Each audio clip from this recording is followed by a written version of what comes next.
the theme for this year, it was really developed primarily to really reach out to our partners and to the other creative hubs. We have different partners for different creative workshops.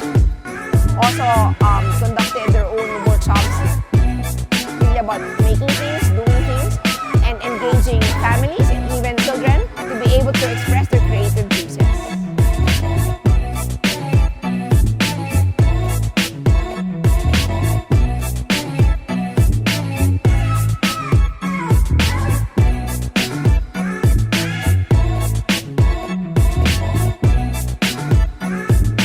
We hope through the partnerships that we've made in this April edition of Design Week Philippines, we'll be able to gather more partners and more activities and more partner events to be held in the October edition of Design Week Philippines.